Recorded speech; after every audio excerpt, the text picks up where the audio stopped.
Here's something that will challenge everything you think you know about revolutionary design. Sleeping in a sweltering room with paper-thin walls might just be the most authentic way to experience one of the world's most influential architectural movements. The moment I stepped through the door, a wall of heat slammed into me. Those massive single-pane windows, stretching from floor to ceiling, had been collecting the late afternoon sun like a greenhouse. The stark red linoleum beneath my feet and the brutally minimalist furnishings offered zero comfort from the oppressive temperature. How was I supposed to get any sleep in this furnace? But here's where it gets controversial. This discomfort wasn't a design flaw. It was intentional experimentation. Across the hallway, my travel companion had struck gold with a significantly cooler studio, complete with one of those iconic small balconies I'd seen countless times in vintage black and white photographs. Without even realizing it, we began gravitating toward that space as our unofficial gathering spot, settling onto those distinctive tubular steel chairs, flipping through the carefully curated book collection, and diving deep into conversations about what daily life must have been like for the original inhabitants. As darkness fell, my room remained uncomfortably warm, while every conversation, footstep, and creak echoed through the thin walls and open stairwells. Sleep? Practically impossible. Yet somehow, this restless night felt like an essential part of understanding the experience.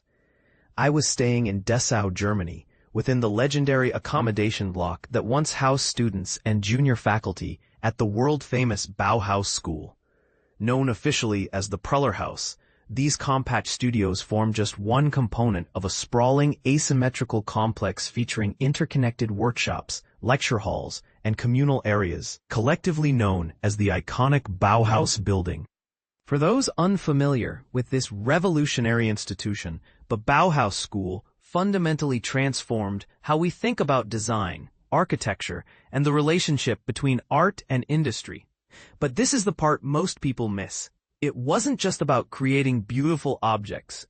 It was about completely reimagining how humans should live and work in the modern world. When German architect and Bauhaus founder Walter Gropius designed this groundbreaking structure after the school relocated here in 1925, completing construction by 1926, he created something that had never existed before. This radical blend of glass, steel, and concrete served as a physical manifesto of the school's revolutionary philosophy and continues to symbolize European modernism today.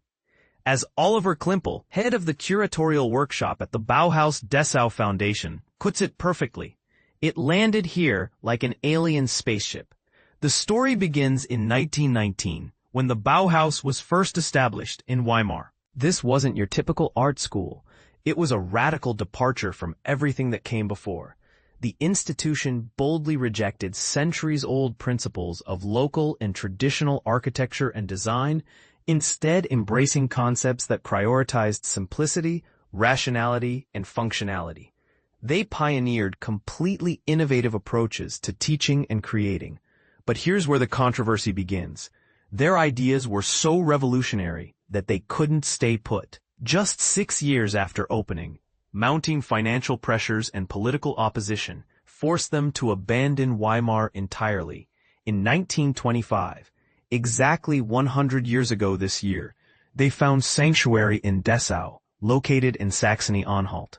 This wasn't a random choice. Dessau was experiencing an industrial boom, characterized by entrepreneurial energy and a social democratic government that welcomed progressive ideas. What happened next represents arguably the most productive period in the school's entire history. The focus shifted dramatically toward developing prototypes for furniture, household items, and various products specifically designed for mass production. This marked a crucial turning point where artistic vision merged seamlessly with industrial reality. Standing in Gropius's former office, where the pungent aroma of the original triolen flooring still lingers, our guide, Ank John, explained the transformation. They abandoned solid wood in favor of plywood sheets, replaced traditional upholstery with steel tubes and iron yarn, It was during this Dessau period that Marcel Breuer created the legendary Wassily Chair, a design so influential it's still considered a masterpiece of modern furniture today. The influence spread beyond the main building as Bauhaus-inspired structures began appearing throughout the city. However, this golden age couldn't last forever. The rise of National Socialism in 1932 forced another relocation, this time to Berlin, for what would become the school's final year before the Nazi regime seized power and shut it down permanently. And this is where many people get the wrong impression about the Bauhaus experience. Klimpel challenges the common misconception. The empty rooms in the workshop wing appear clean and spacious now, but they were packed with different workshops for printing, weaving, woodwork and metalwork, with tools and machines. It was messy and loud, a maker's space. The popular image of perfectionist modernist practice in a pristine art school environment, completely misleading. Even the building's famous 3-story glass curtain wall, designed to maximize transparency and natural light, created serious practical challenges. While regular heat waves weren't as common in the 1920s as they are today, temperatures soared into the high 30s during my visit. The greenhouse effect was still problematic during summer months. As Klimpel explains, it was part of the practical research to see what worked and what didn't. You learned with the building and lived within the experiment. The structure has undergone significant changes over the decades, including repairs to address World War II bomb damage, a complete facade reconstruction in 1976, and an extensive restoration project completed in 2006 that returned it to the original specifications. Today, it houses a retail shop, cafe, exhibition spaces, and serves as headquarters for the non-profit Bauhaus Dessau Foundation. The original student studios now welcome overnight guests, each furnished with Bauhaus-inspired pieces. Some specifically designed to honor former residents like Josef Albers, Studio 204, and Marianne Brandt, Studio 302. Visitors can explore other Bauhaus-related locations throughout the city using a clearly marked cycling route, hopping aboard the number 10 bus, cleverly nicknamed the Bauhaus Linea, or joining organized guided tours.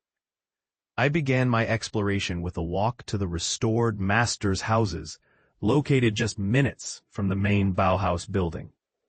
Nestled among towering oak and pine trees, these cubic white structures with bold black window frames, along with 2 contemporary abstract reconstructions, once served as family homes for legendary figures including Kandinsky, Klee, Wassily Chair, and Gropius himself. The atmosphere feels remarkably peaceful now, so quiet you can hear acorns crunching underfoot. Other essential stops include the Kornhaus, a restaurant featuring a stunning semicircular glazed conservatory overlooking the Elbe River, constructed in 1929. The Arbeitsamt, a distinctive yellow brick employment office that Gropius designed in 1929, and the Dessau Törten housing estate, 1926-28, featuring rows of modest 2-story flat-roofed homes developed to address the post-war housing crisis. The impressive Bauhaus Museum, designed by Barcelona-based architects and opened in 2019, provides comprehensive background information and houses the world's second-largest collection of Bauhaus artifacts, including original teaching materials and workshop drafts. To commemorate the centenary of the school's move to Dessau, an extensive program of events and exhibitions, titled An die Substanz, to the core, will unfold throughout 2025 and 2026, focusing specifically on materials of the modern era. The celebrations launch this month with contemporary interpretations of the famous material dances, originally part of Der Mensch, the Human Being course, introduced by Bauhaus instructor Oskar Schlemmer in 1928. Additional highlights include Invisible Bauhaus Dessau, a cutting-edge digital tour exploring the early experiences of Bauhaus members in Dessau, plus 5 major exhibitions opening in March 2026.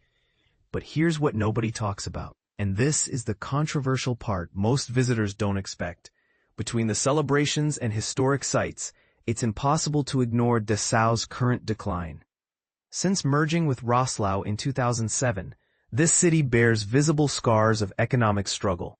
Crumbling GDR apartment blocks with deteriorating facades dot the landscape, and the streets often feel eerily quiet, almost abandoned. Like many Eastern German communities, reunification triggered population decline and demographic aging.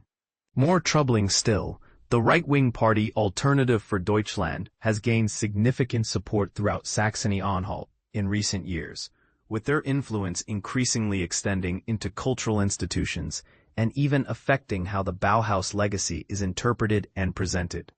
Visiting Dessau demands both imagination and critical reflection. You must constantly remind yourself that these buildings and concepts were absolutely revolutionary, sometimes even provocative, during the 1920s, that real Bauhaus instructors actually lived in those stark white houses, that the workshops buzzed with constant activity and dust, that students threw legendary parties and crowded onto those now famous balconies, that Dessau was once a thriving, dynamic place, that this experimental school from a small German city somehow managed to influence everyday design across the entire globe. So here's my question for you. Is it worth preserving uncomfortable historical experiences, even when they challenge our modern expectations of comfort and convenience? Should we sanitize the past to make it more palatable? Or does authentic understanding require us to embrace the messiness, noise, and imperfection that defined the original Bauhaus experience? Practical information. Accommodation starts from €55 per night. Toilets, showers, and kitchenettes are shared facilities available on every floor. What do you think?